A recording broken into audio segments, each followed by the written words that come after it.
Saham Bank BRI turun dalam di tanggal 26 Oktober 2023 di hari Kamis ya. Penurunannya minus 4,93% dan berhenti di harga di bawah 5.000, yaitu di harga 4.920. Bahkan jika kita lihat dari 3 bulan terakhir harga saham Bank BRI sudah turun minus 13,3%. Ini adalah penurunan yang sangat dalam ya teman-teman ya.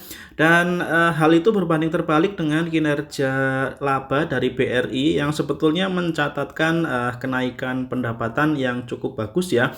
Kinerja secara year on year di laporan keuangan kuartal 3-nya mencatatkan kenaikan 12,5%.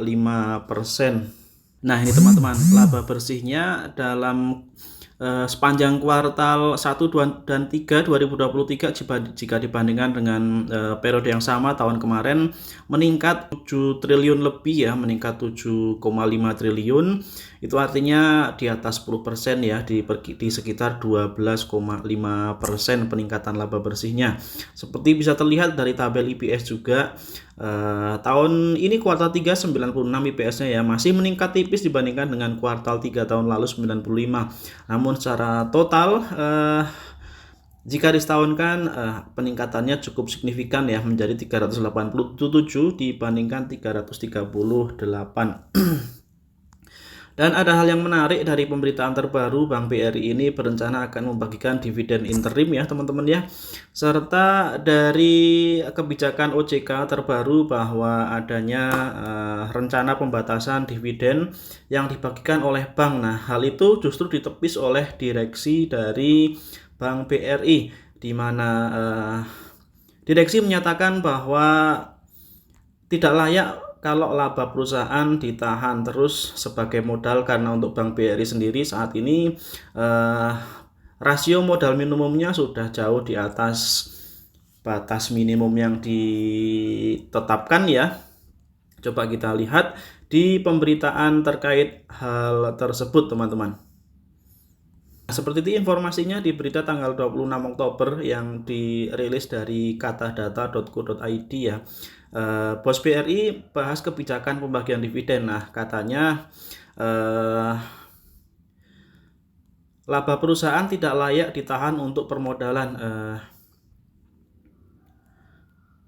Hal tersebut dinyatakan terkait dengan kebijakan dividen yang diterbitkan oleh OJK. Sunarso, dalam hal ini Direktur Bank BRI, menyatakan bahwa dalam ketentuan minimal CAR atau Capital Adequacy Ratio atau rasio kecukupan modal minimal 17,5% ya, sesuai ketentuan. Namun Bank BRI sudah memiliki CAR atau rasio kecukupan minimal modal tersebut sebesar 27%, artinya sudah surplus 10% ya dari ketentuan minimal. Jadi sampai 5 tahun ke depan Bank BRI hanya butuh menggunakan CAR-nya saja ya, masih tidak masalah jika labanya dibagikan sebagai dividen. Seperti itu kira-kira teman-teman.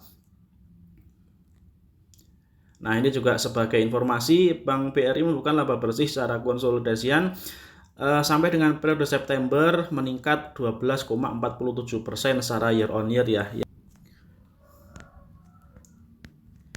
Nah, ini mungkin menjadi potensi atau peluang buat teman-teman yang mau masuk ke saham Bank BRI, karena saat ini harganya sedang turun ya, mungkin terkait dengan isu kenaikan suku bunga yang saat ini Bank Indonesia menetapkan suku bunga acuannya di 6% ya.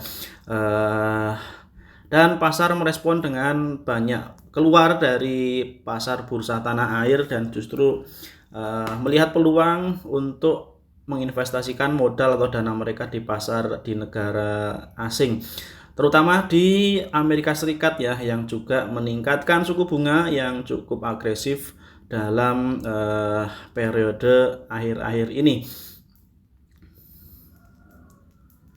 Jadi ini menjadi peluang kalau teman-teman mau masuk ke saham Bank BRI mumpung harganya sedang turun ya. Baik itu akan menggunakan strategi swing trading maupun untuk jangka panjang, karena memang secara long term Bank BRI sahamnya menunjukkan pertumbuhan dari tahun ke tahun ya untuk harganya ya.